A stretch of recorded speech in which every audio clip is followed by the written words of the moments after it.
Assalamualaikum warahmatullahi wabarakatuh. Kami kelompok 5 pada mata kuliah Manajemen Strategi akan mempresentasikan hasil diskusi kami mengenai strategi organisasi, kepemimpinan dan budaya organisasi, serta strategi controlling dan evaluation pada perusahaan Giant Hypermarket. Adapun anggota kelompok kami, yang pertama ada Salma Aquila dengan NIM akhir 1347. Lalu ada Regina Putra Septiana dengan NIM akhir 1397. Lalu ada Fairuz Zarfan dengan NIM akhir 1402.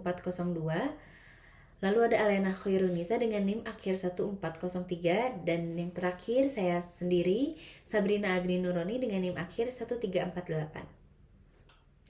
Baik, untuk materi pertama yaitu ada model struktur organisasi pada perusahaan Giant, yaitu store manager bertanggung jawab atas seluruh operasional toko, termasuk pengawasan terhadap semua departemen.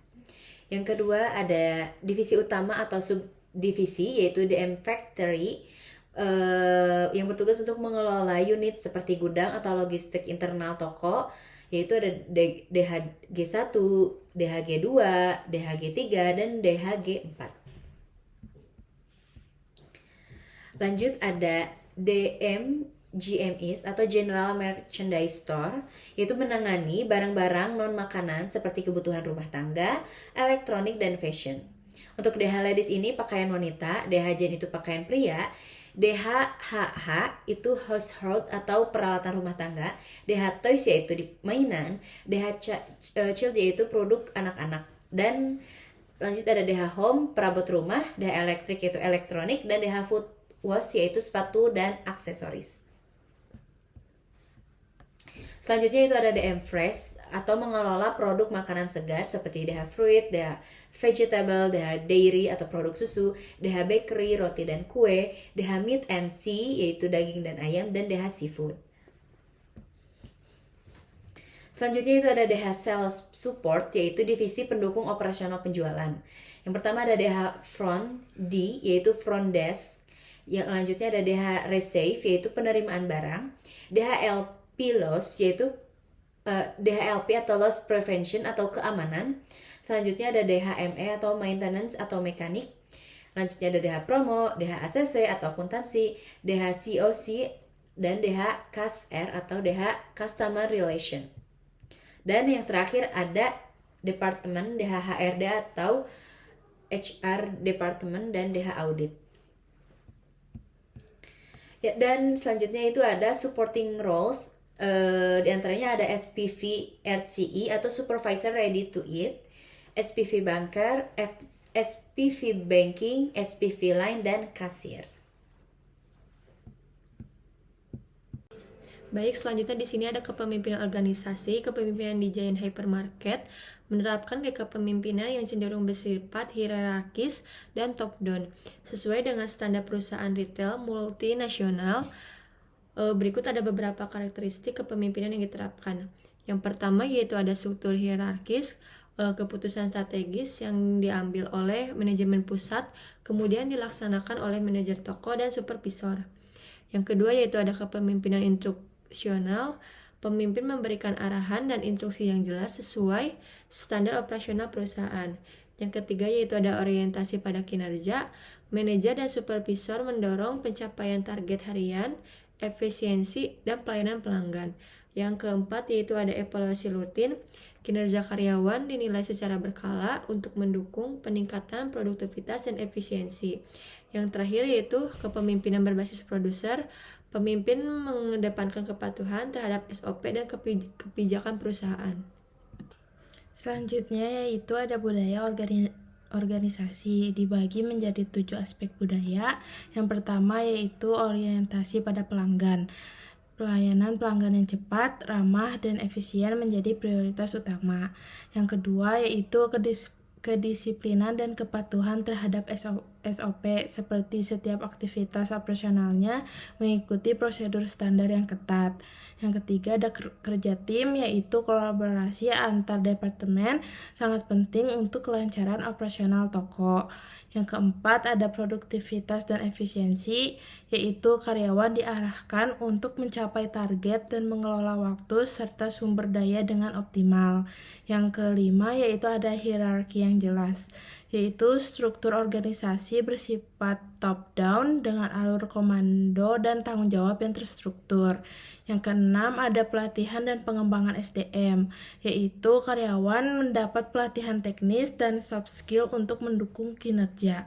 Yang ketujuh ada kepatuhan terhadap nilai perusahaan induk, yaitu budaya perusahaan mencerminkan nilai-nilai Dairy Farm dan Hero Group, seperti integritas dan tanggung jawab sosial.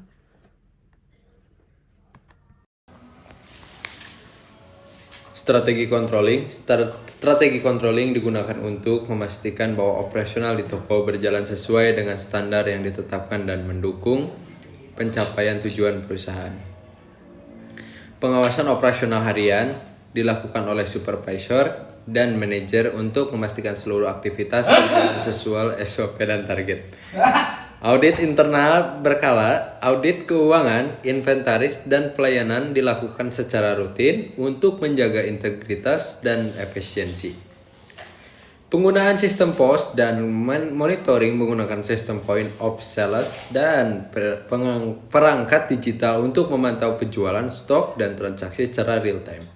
Laporan dan evaluasi harian, setiap bagian membuat laporan harian tentang performa penjualan, kendala dan tindak lanjut yang dibutuhkan, penegakan disiplin karyawan, penerapan aturan kerja secara tegas untuk memastikan kedisiplinan termasuk sistem teguran dan peringatan. Baik, di slide ini menjelaskan tentang strategi evaluasi yang diterapkan oleh Giant Extra yang bertujuan untuk mengukur keberhasilan strategi, kinerja karyawan, dan efektivitas program sekaligus menjadi dasar untuk perbaikan berkelanjutan. Nah, di sini terdapat 4 strategi utama evaluasi yang digunakan. Berikut penjelasan dan contoh pada implementasinya. Yang pertama ada evaluasi kinerja karyawan, yaitu dilakukan evaluasi menggunakan KPI atau Key Performance Indicator seperti tingkat kehadiran, produktivitas, dan kualitas karyawan. Nah, Giant Extra ini menilai kasir dengan kecepatan pelayanan dan jumlah transaksi per jam. Jika standar pelayanan di bawah target, maka karyawan akan mendapatkan pelatihan tambahan atau rotasi penempatan kerja. Lalu ada survei kepuasan pelanggan. Survei ini dilakukan secara berkala untuk mengetahui persepsi pelanggan terhadap produk, harga, dan layanan. Nah, biasanya di bagian kasir ini Giant Extra menyediakan formulir survei di meja kasir, atau biasanya kalau sekarang menggunakan teknologi QR Code yang bisa diakses pelanggan. Misalnya, hasil survei menunjukkan bahwa pelanggan kurang puas dengan kualitas sayur yang segar, maka manajemen seharusnya akan mengganti supplier atau meningkatkan standar pengecekan barang masuk. Yang ketiga ada review penjualan dan target. Strategi ini membandingkan data penjualan aktual dengan target harian, mingguan, ataupun bulanan. Nah, setiap minggunya manajemen Giant Extra ini melakukan review dashboard penjualan. Jika penjualan produk kebutuhan pokok menurun di minggu kedua, biasanya terjadi melakukan diskon harga spesial. Nah, dan biasanya di depan Giant-nya itu selalu ada booth-booth seperti itu untuk menarik minat beli pelanggan. Yang keempat ada evaluasi program promosi. Evaluasi dilakukan untuk mengukur efektivitas promosi terhadap peningkatan penjualan dan retensi pelanggan. Nah, setelah menjalankan program beli 2 gratis 1 untuk produk minuman, makanan ringan, Giant Extra ini menganalisis apakah terjadi peningkatan penjualan dan apakah pelanggan kembali membeli produk tersebut di minggu berikutnya. Nah, dengan 4 strategi ini, Giant Extra dapat terus menyesuaikan pendekatannya agar tetap kompetitif dan relevan dengan kebutuhan pelanggan serta target perusahaan pada masanya. Baik, untuk kesimpulannya, Giant Hypermarket ini sebagai salah satu retail besar di Indonesia yang menerapkan strategi controlling dan evaluation yang terstruktur dan berorientasi pada efisiensi operasional serta kepuasan pelanggan. Strategi controlling seperti pengawasan harian audit internal, hingga penggunaan sistem digital berperan penting dalam menjaga kelancaran operasional. Sementara itu, strategi evaluation yang melibatkan penilaian kerja, survei pelanggan, serta evaluasi program promosi membantu manajemen dalam mengambil keputusan berbasis data dan meningkatkan kualitas layanan. Dengan kombinasi strategi tersebut, Giant Hypermarket mampu mempertahankan standar layanan yang tinggi, menjaga kestabilan operasional, serta merespon perubahan pasar secara adaptif dan terukur. Sekian dari kami, terima kasih atas perhatiannya. Mohon maaf bila ada kesalahan dalam penyampaian. Wassalamualaikum warahmatullahi wabarakatuh.